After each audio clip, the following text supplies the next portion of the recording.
그러므로 낙태죄는 폐지되어야 한다! 안녕하세요. 160만인에서는 낙태죄 폐지 전국 대학생 공동행동 공동집행위원장 이상민, 김영우입니다. 분명 존재하지만 존재하지 않는 낙태. 주변에서 얼마나, 누가, 왜 하는 걸까요? 어떤 상황에 직면하게 될까요? 오늘 영상에서는 수치와 함께 당사자들의 목소리를 넣어 설명하겠습니다. 2018년 보건복지부가 의뢰한 한국보건사회연구원의 인공임신 중절 실태조사를 시행했는데요. 이 조사 결과는 과소 추정의 가능성이 있습니다. 왜냐하면 형법상 낙태죄가 존재하기 때문이죠. 이 점을 무엇보다 염두에 두고 수치와 비율을 감안해 주시기 바랍니다. 첫째, 얼마나? 인공임신 중절은 경험한 여성은 임신 경험 여성의 19.9%입니다. 놀랍게도 임신 경험을 한 여성 5명 중 1명은 최소 낙태의 경험이 있다는 뜻이죠. 둘째, 누가 주로 낙태를 했을까요? 미성년자들? 방종한 20대 초반 대학생들? 임신 중단 당시 연령? 함께 보시죠. 놀랍게도 20대부터 30대까지 다양한 연령대에서 낙태 경험이 있습니다. 그렇다면 임신 중절은 미혼만의 일일까요? 임신 중단 경험자의 당시 혼인 상태는 미혼 47%, 기혼 53%로 미혼, 기혼 가릴 것 없이 임신 중절의 선택권은 여성의 전평생을 따라다니는 중요한 선택 중 하나입니다. 셋째, 그렇다면 왜 여성들은 임신 중단을 선택하게 되었을까요? 응답률이 가장 높았던 상위 3개의 항목을 살펴볼까요? 1. 학업, 직장 등 사회생활에 지장이 있을 것 같아서가 33.4%, 2. 경제 상태상 양육이 힘들어서, 고용 불안정, 소득이 적어서 등이 32.9%, 3. 자녀 계획, 자녀를 원치 않아서, 터울을 조정하고 싶어서 등이 31.2%였습니다. 주된 사유가 사회생활, 경제 문제, 자녀 계획이었던 것이죠. 당사자들의 사례와 함께 볼까요? 제가 계속 일을 해야 되는 상황이었어요. 이제 임신을 하면 일을 또 바로 멈춰야 된다고 그렇게 생각을 해서 첫 번째는 예쁘게 보이고 싶어서였고, 두 번째는 일을 그럼 멈춰야 되는데 당장 남편이 버는 돈으로 생활을 하기가 좀 어려웠던 상태여서. 그냥 엄두가 안 났죠. 24살이었으니까. 회사를 다니는 상태고 결혼 전이니까 아무래도 인식 자체가 결혼 전에 애를 가진다는 게 결혼 날 때 한 1년 남은 상태인데 애를 낳고 해야 되잖아요, 그러면. 그러니까 그게 엄두가 안 나니까 나중에 결혼하고 낳자라고 생각을 해서 그때는. 우리가 애가 둘이 있는데 아이들한테 더 정성을 쏟자. 애들이 어리니까. 그리고 금전 문제. 그 생각을 하니까 그게 맞더라고요. 그래서 서로 동의하에 병원을 가게 됐죠. 이런 이유들로 임신 중단을 결정한 여성들, 과연 순탄하게 임신 중단을 할 수 있었을까요? 어떻게 그 방법을 알게 되었을까요?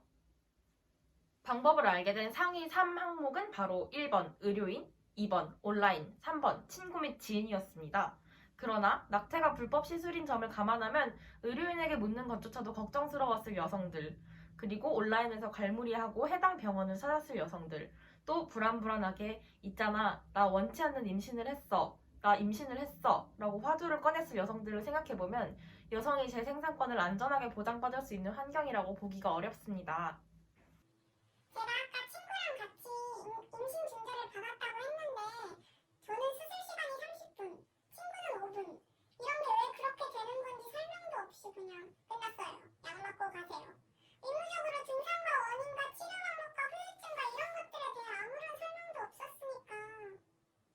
뭔가 어른들께 한번 여쭤보고 싶은데 부모님께 여쭤보기는 또 그렇고 그렇다고 아는 분도 없을 것 같고, 그래서 만약에 상담을 하자니 좀 오래 걸릴 것 같아서 그래서 인터넷 검색만 계속 하다가 여기저기 많이 물어봤었거든요. 그때는 낙태가 불법이다 보니까 시시하게 되잖아요. 그거를 좀 이렇게 법제화를 좀 제대로 해가지고 정말 저 같은 경우에 있는 사람들은 낙태하는 거가 불법이 아니게끔. 왜냐하면 이것도 돈이 많이 들어가는 거거든요. 일단은 인터넷을 막 뒤져봤는데 인터넷에도 정보가 없어요. 광고는 엄청 많은데 불법이라는 얘기만 엄청 많고, 저도 이걸 누구한테 얘기를 할 수가 없으니까 처음에 인터넷으로만 계속 봤는데 그러다가 그냥 어느 산부인과 그냥 예약해서 갔어요. 수술기간 찾는 건 어렵지 않지만 정보를 구하는 데 있어서 정확한 정보인지에 대해서는 의문이 많이 갔었어요.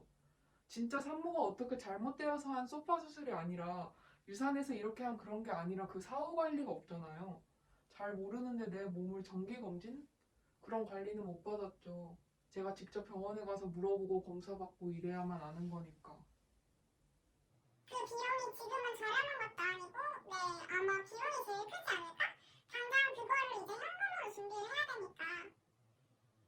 그렇다면 여성들은 직접 병원을 얼마나 방문해야 했을까요? 혹시 임신 중절 수술이 가능한지, 비용은 어느 정도 발생이 되는지 물어봤는데 아무래도 전화로 세부적으로 얘기하진 않고 일단은 방문하라고 얘기를 했어요. 정말 여러 군데 했던 것 같아요. 몇 군데 했던 것 같아요. 한 4군데, 5군데? 아예 그런 거 자체를 하지 않는다고 말하는 병원도 있었어요. 이렇게 힘들게 겨우 병원을 찾은 여성들.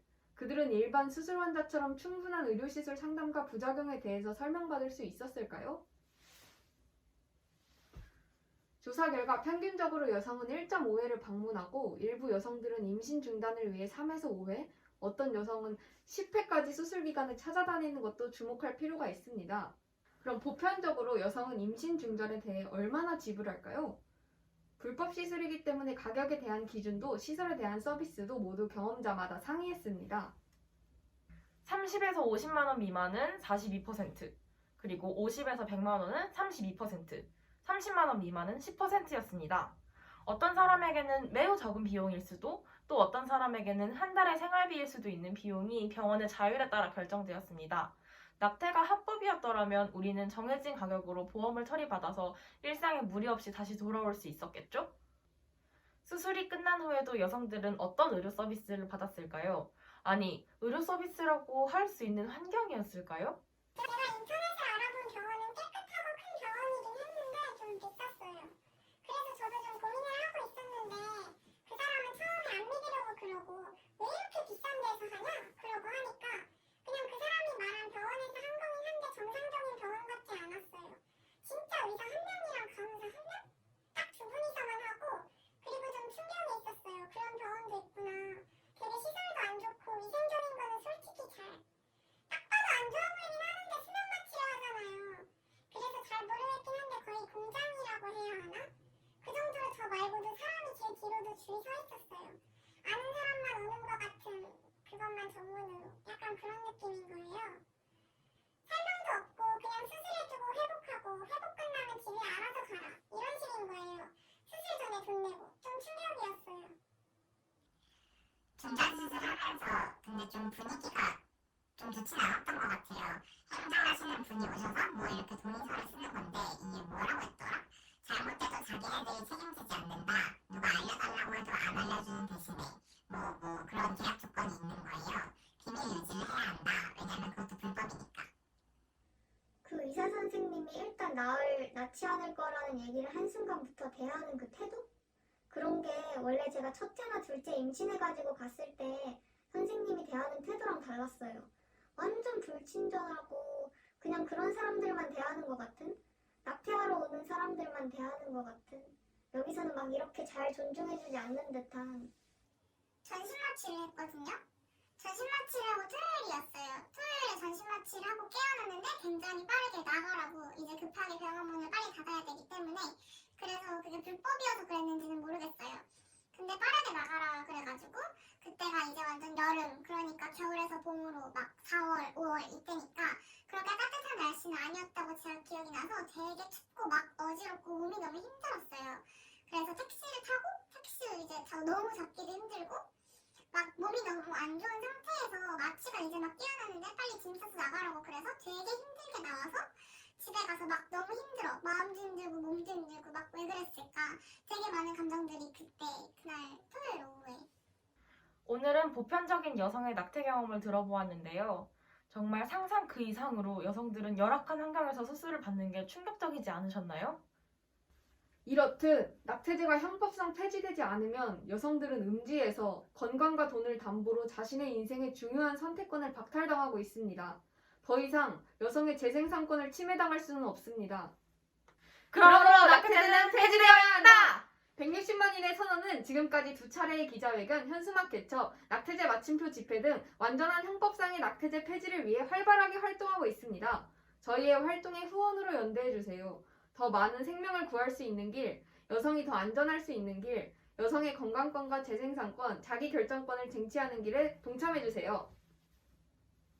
지금까지 160만인의 선언이었습니다. 감사합니다.